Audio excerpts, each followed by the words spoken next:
Hello, hello, hello, and welcome back to my channel. If you don't know me, my name is Jenna. I'm a Canadian who has been living here in Germany since 2014, and I share all of my experiences, all of my tips and tricks to being an expat, being a foreigner here in Germany, over here on this channel and over on lifeingermany.com. Today I have a special guest for you guys that I'm really excited to introduce. So I got to know Lisa from Liliette's, and she is remarkable. She runs a financial advisory company that is dedicated to individuals like myself who are foreign to Germany, who speak the English language, and specifically for female entrepreneurs. Lisa was so inspiring that we had a couple calls before planning this video.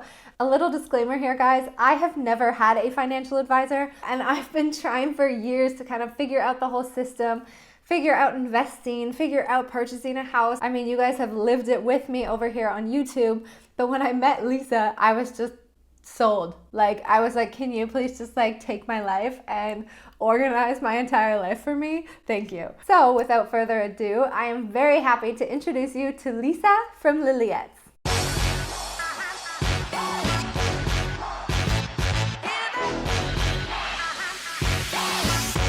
My name is Lisa. I'm happy to be here, actually. I'm a sociologist, researcher, and also financial consultant, and the founder of Liliette's, which is a financial literacy project for women. I started it because I figured out that it's kind of a little finance jungle out there, and it's so important to have the right resources and tools to start your finance journey. And as a sociologist, I just wanted to make a difference in the real world. What exactly is a financial advisor? That is a question I often get. I think you can start with financial advice itself. So this, when it's done well, should look at you and your finances holistically. This means basically it should include at least 3 pillars. And this is retirement, backup plan, and increasing your savings. And so the job of the financial advisor is that they, as a traditional trained professional, should help you to successfully manage your money, but also your insurances, and finding the right vehicles for your investments, as well as looking at your individual situation and the goals you want to reach. It also includes making sure that you're prepared for like possible risk that you're facing, not only in your personal, but also professional life, because to be honest, we hope that's not the case, but there's always a chance of losing the job or getting severely ill. So there should be a decent emergency fund and also like a long-term retirement strategy. And when we work together, I think I really liked it that you was, yeah, of course it makes sense. We need short and long-term goals. And what you need the advisor, or what the advisor can help you with, is actually prioritizing them and giving you the right points in time when it makes sense to make certain decisions. It's on the one hand important that you have a strategy, and on the other hand also someone to hold you accountable, to be quite honest.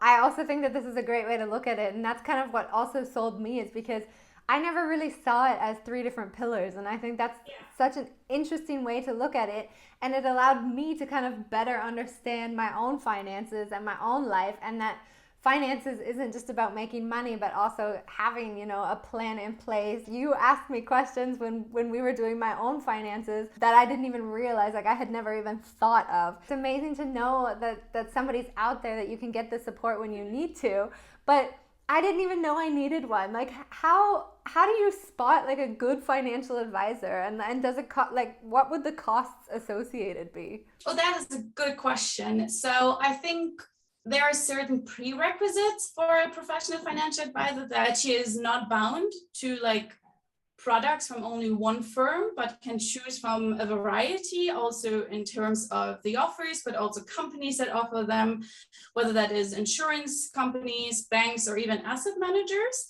And that should really connect to the needs you have, and not where the financial advisor thinks it just easiest to go. Furthermore, you can always look for the relevant educational background and licenses. There is a register for it where you can look it up for financial advisors in Germany. They should also have access to a network of expert and analysts, or having a decent back office that they can consult. These would be the prerequisites, but there are also definitely a couple of red flags. I think if you are in a process and you ever have the feeling that you are pressured into making a decision, if they are not providing clear answers to your questions, if they place things down or bragging, and when they're being intransparent about cost and commission rate. This is like really red flags that should, the same with dating, should just let you know, like, this is not where you want to go. I think a little bit with my clients about it like dating. You go out there, you really see it as a process. You should ask questions to get to know your advisor. For example, how is your strategy? How does the process look with you? What kind of clients do you have? And a good question always is to ask them about their own financial planning, because they should do it great for themselves. I know what a financial advisor does, in the basic sense of things. And I knew that, of course, it would help to have one versus not having one.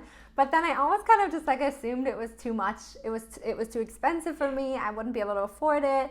I'm a freelancer, so I never know, what I'm going to get from one month to another. So what are the costs associated, and how does that really look like? Talking about this, I think it's just very important to know that there are different ways of hiring a financial advisor, and also different kind of advisors. There, in Germany at least, there are two kinds.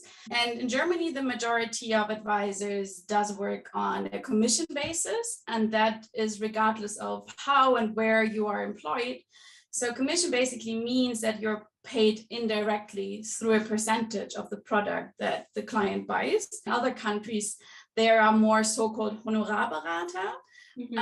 That is something that people pay an hourly rate. It's just important when you want to choose a financial advisor, both has its benefits, but also its costs. So for an average person, it is probably better to use an advisor who works on commission basis, because it's already part of most products out there, so you're not paying on top, so to say. Of course, then, because it has a certain incentive, to be honest, you have to select someone that you have paid special attention to, that what we said before, right, to look at those red flags. Of course, you can also decide for a Honorarberater.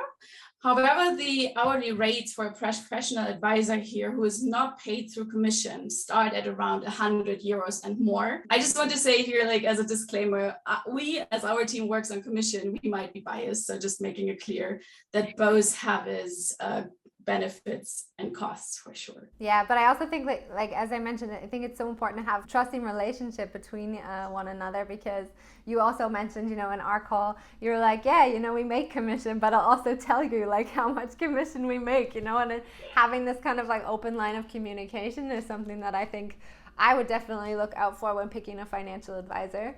But what would the process be like? So if someone wants to, perhaps compare and contrast their different options, what steps would they take? For the process itself here, I think it comes back to the financial plan that you should start thinking about first.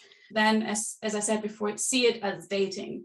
Go out there, look through it. With Corona right now and all the online services is really great. You don't have to be, for example, in my case, I'm in Munich, you're in Düsseldorf. I think that's just great. We get great clients and the other way around. So I think it's really just get out there, explore, because with the process, you also get better. It's like interviewing. With the process, you get better to know, okay, that is something that is relevant for me, and that is just someone I just don't get warm with. So as long as everybody, really understands the concept behind it, what a financial advisor is, how you can find one. I want to go back, and you mentioned that there's 3 different pillars.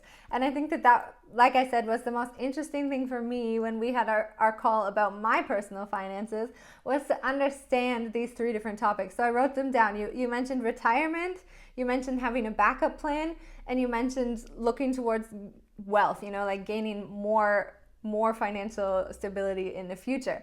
So we looked into these 3 different aspects with my finances, and I want to kind of ask you a couple different questions within each category so that people can use this video to also somehow create their own financial plan when moving here to Germany, or even if they're already here in Germany. Of course, I've been here for 7 years, and this is the first time I'm finally looking into it with you guys. We're going to jump into retirement now. Of course, if you're employed here in Germany, you have to be part of this gesetzliche Rentenversicherung, like the paying into your pension. But a lot of people don't know that there's other options. So maybe you could mention a little bit about what your other options are. Do people really have to pay into this gesetzliche Rentenversicherung? Yeah, so the question we often get is, I'm paying into the public retirement fund, right? Do I still need to worry about my financial planning for retirement?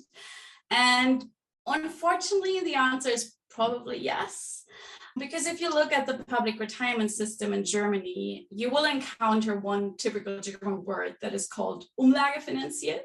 So basically what this means is that the money you pay into the system is almost immediately paid out to the retirees of today. This itself doesn't have to be a problem as long as there are enough people paying in and significantly less people getting their retirements out, right? That's what we talked about too. But according to the German Institute for Economic Research, the financing structure of the whole state pension system is going to reach a critical point soon. That is what you often read probably right now. So what does it mean? Already by 2040, on average, 100 people have to support 53 retired people. This means that roughly 2 people have to support the pension of 1 retired person. And just as a comparison, today, this ratio is closer to 3-1, which already has its problems right now, what we see.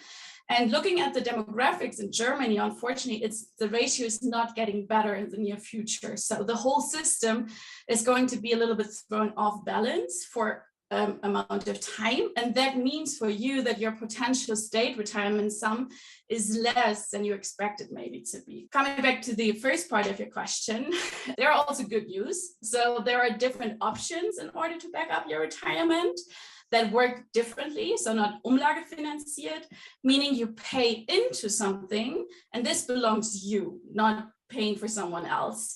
And in Germany, you have the benefit that it's still so-called not governmentally structured, but supported.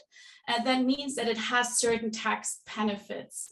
It is because it's still considered a different category of saving and is meant for your retirement, and therefore the state wants to support you in it.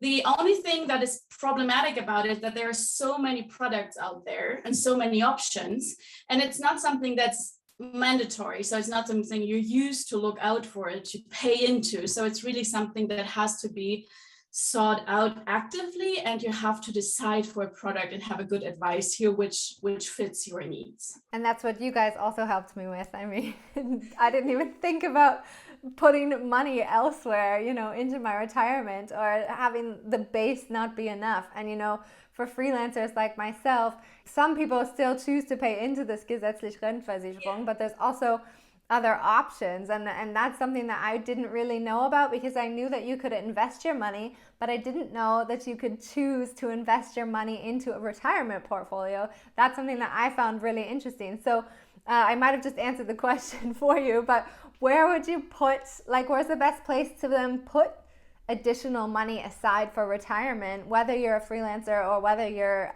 employed? A good consultant will always reply here with, it depends.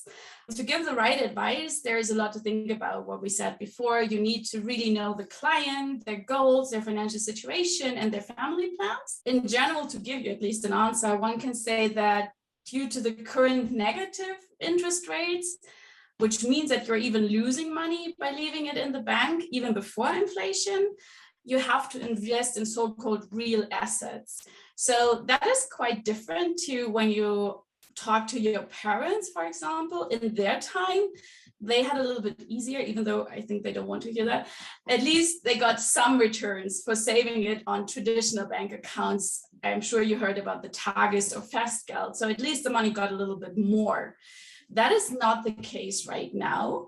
And so as a broad answer, you have to invest in real values. And those could be active funds, ETFs, or a direct investment in companies, in gold or real estate. This all may be a good start.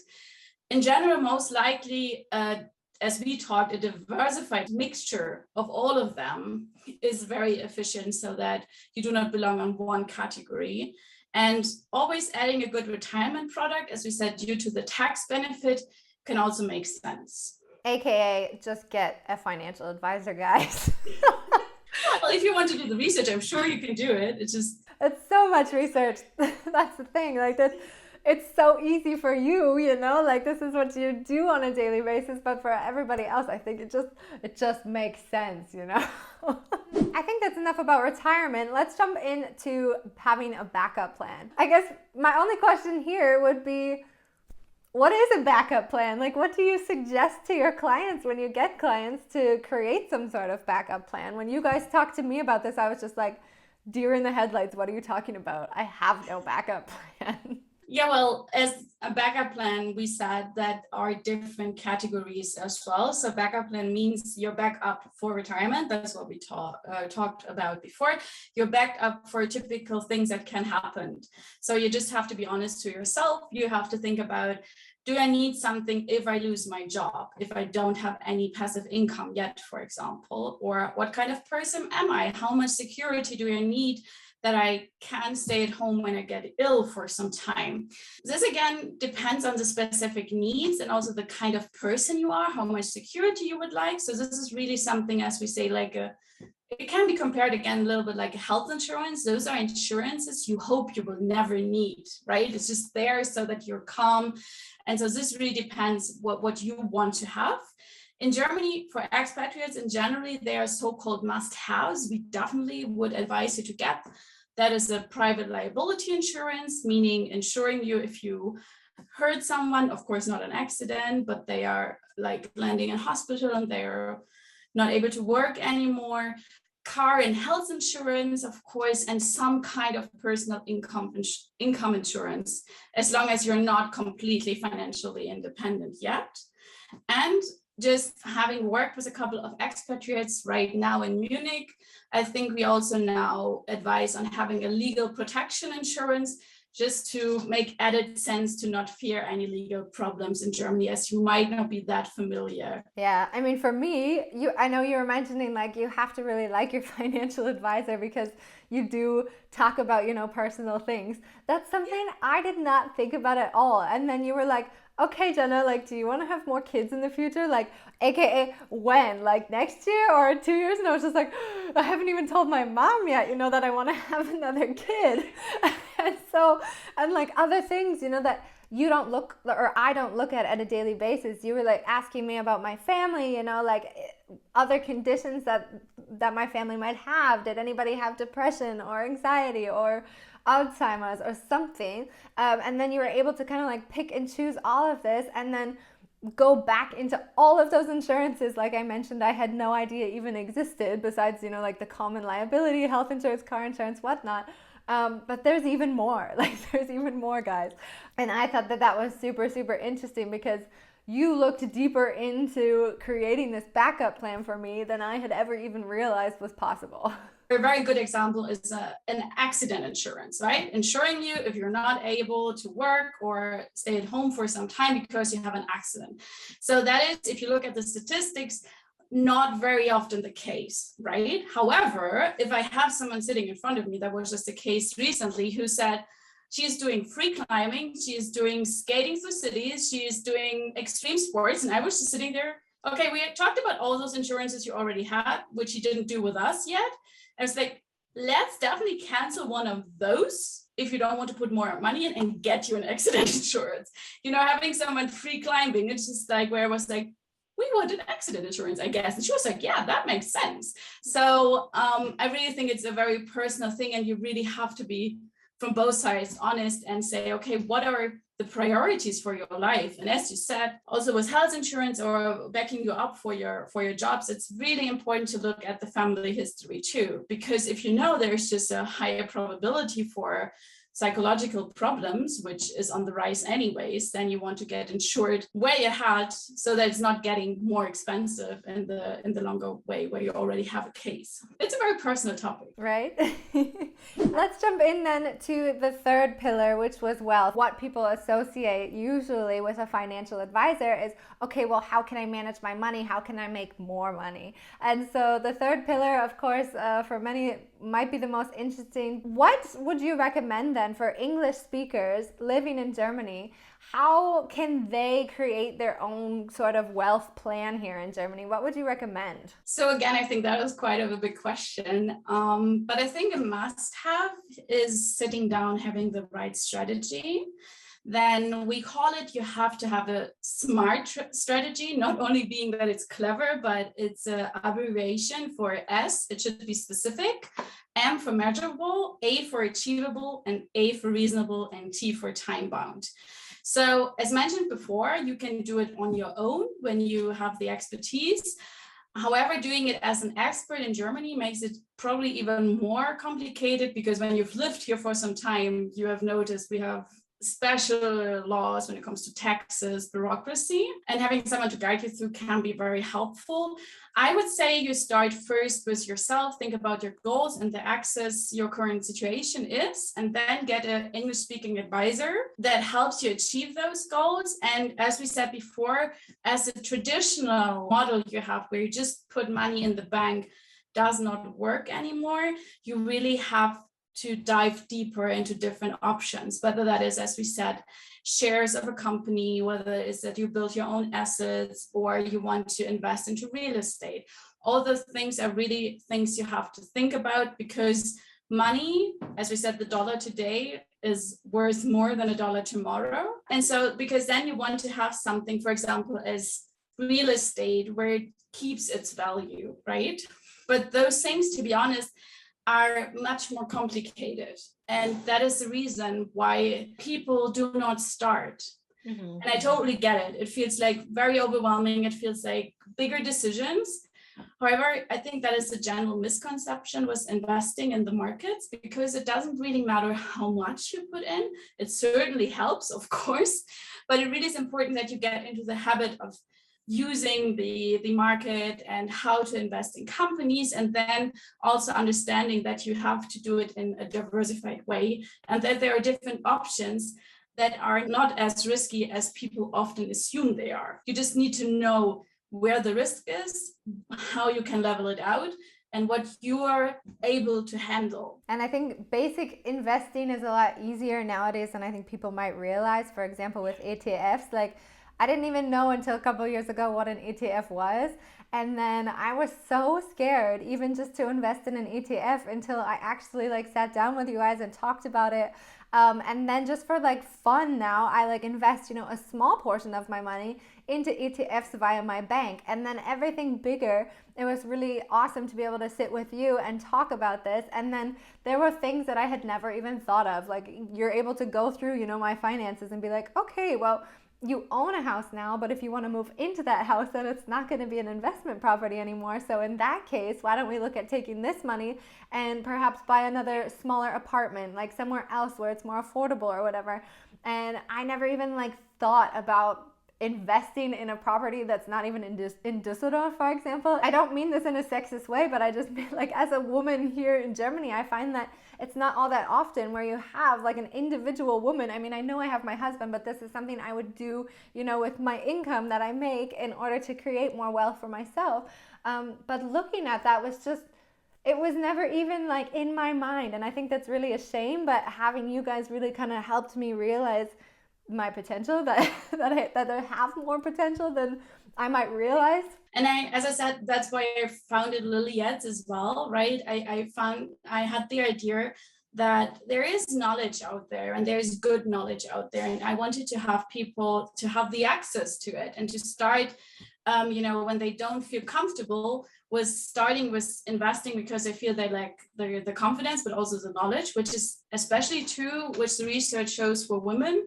I wanted to change this. So, and I think that is something that we want to do with Lilliette's on a broader spectrum, but also that you should have a financial advisor who says, okay, at least that's mandatory. If you work with me, we sit down and we're going to do finances 101, investing basics, right? Real estate investing, also basics. So that you are not feeling you don't know what you're doing. Of course, some clients say okay, I got it, but I don't need to go into the details, which is totally fine.